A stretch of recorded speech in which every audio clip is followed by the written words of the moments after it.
Mas começando então com a pauta, a Polícia Federal prendeu nesta quarta-feira o banqueiro Daniel Borcaro, dono do Banco Master. A ação faz parte da terceira fase da Operação Compliance Zero, que apura crimes como ameaça, corrupção, lavagem de dinheiro e invasão de dispositivos eletrônicos.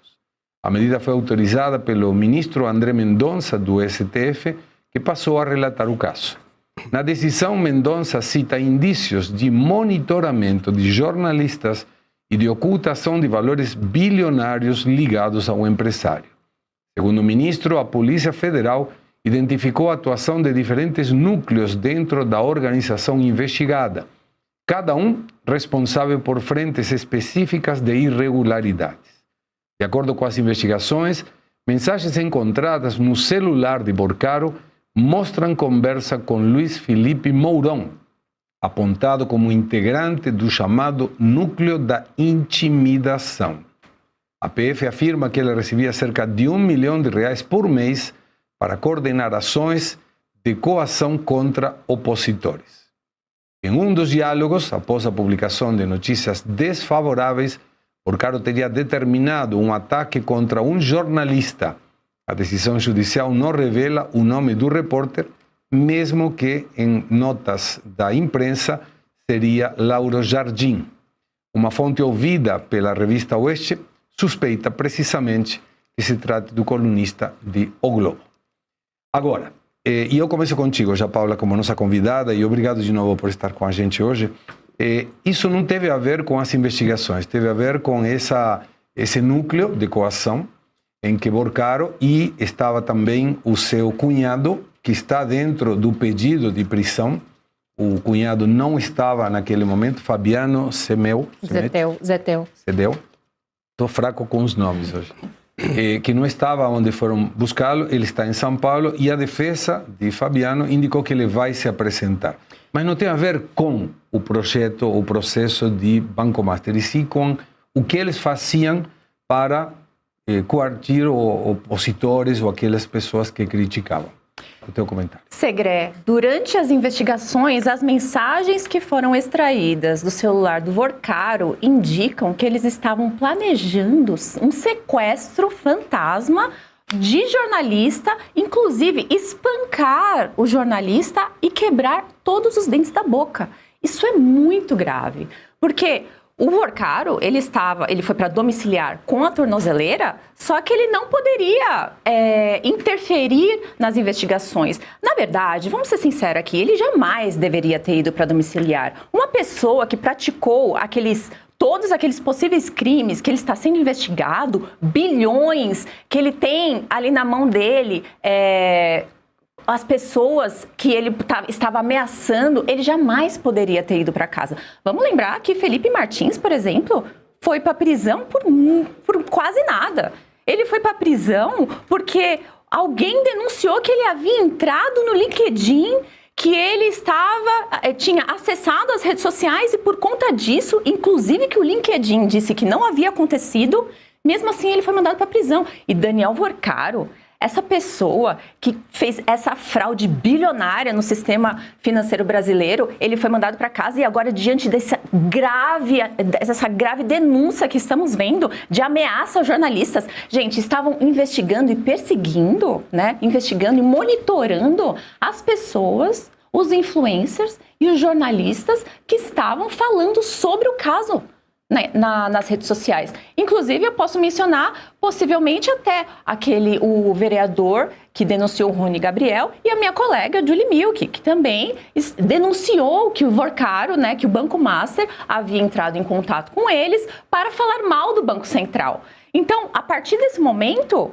o Daniel Borcaro, ele começou a monitorar, pediu para o seu colega, né, o seu parceiro ali, nas redes sociais, no WhatsApp, eles tinham um grupo chamado Turma. E o responsável por esse monitoramento era o Mourão.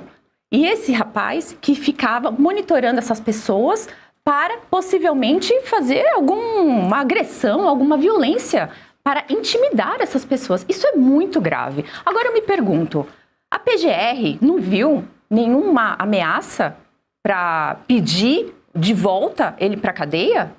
Ele não deveria ter voltado para a cadeia muito antes. Imagine se ele tivesse colocado em prática todas essas violências, Segre. Então, mas professor Suano, quando a gente fala de ameaças, coação, intimidação para jornalistas, estamos falando de uma coisa muito grave. Porque, primeiro, é ilegal.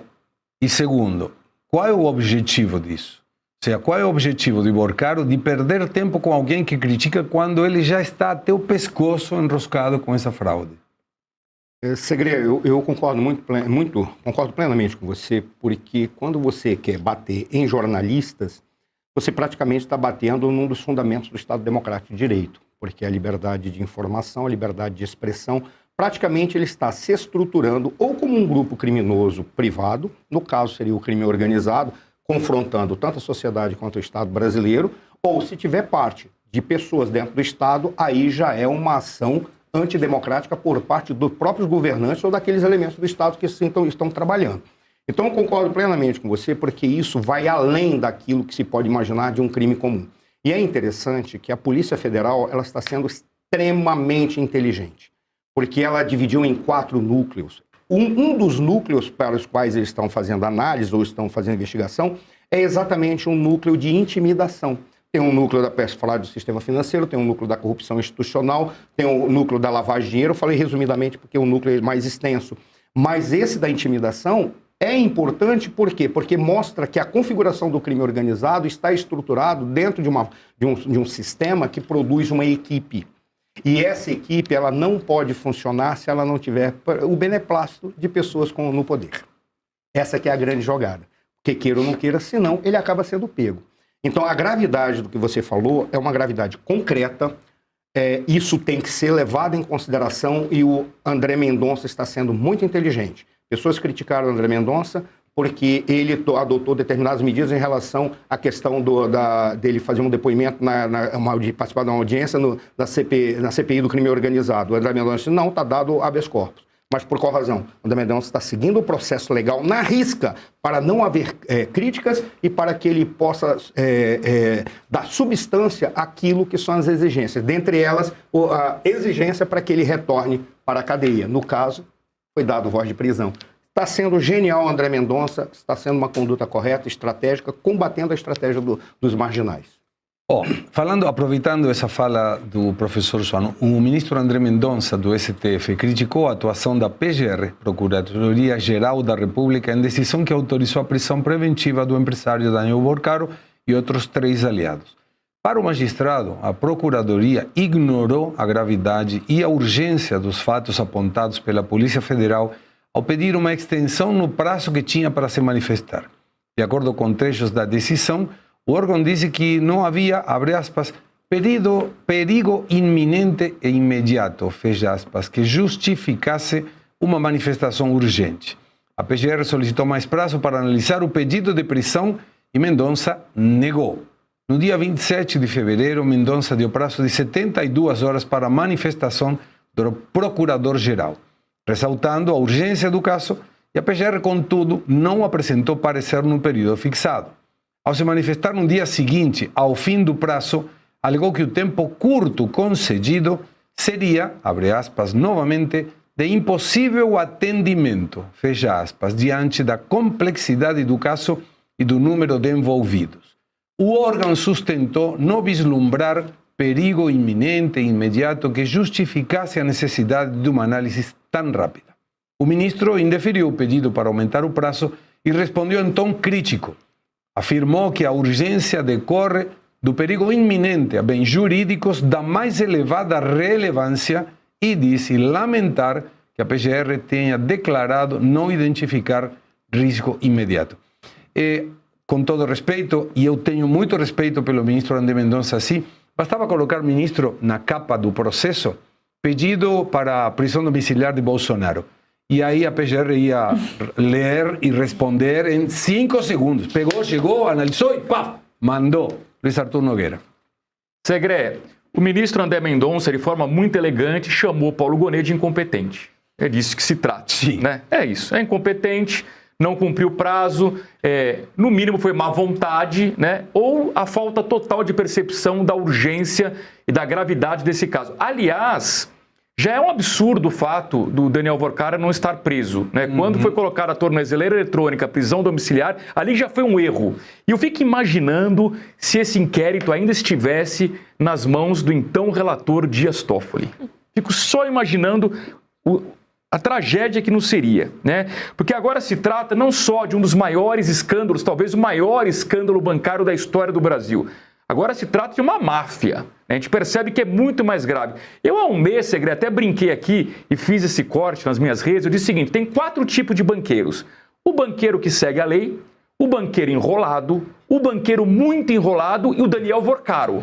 Agora a gente entende qual é esse nível Daniel Vorcaro. Genial. Tá aí, né?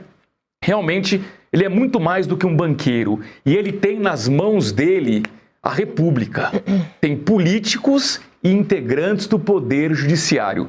Por isso que ele precisa sim delatar. Eu, ao responder a enquete do dia, Segre, coloquei a primeira opção. Isso vai acelerar a delação dele, porque ele não tem mais escolha. Ou ele delata ou ele está frito, ele está acabado. Então, nesse momento, ele vai sim aceitar uma delação. Eu espero que do outro lado a recepção seja boa. Agora, ele precisa mostrar com provas todas as pessoas envolvidas. E com certeza tem muita gente em Brasília que não vai dormir nas próximas noites.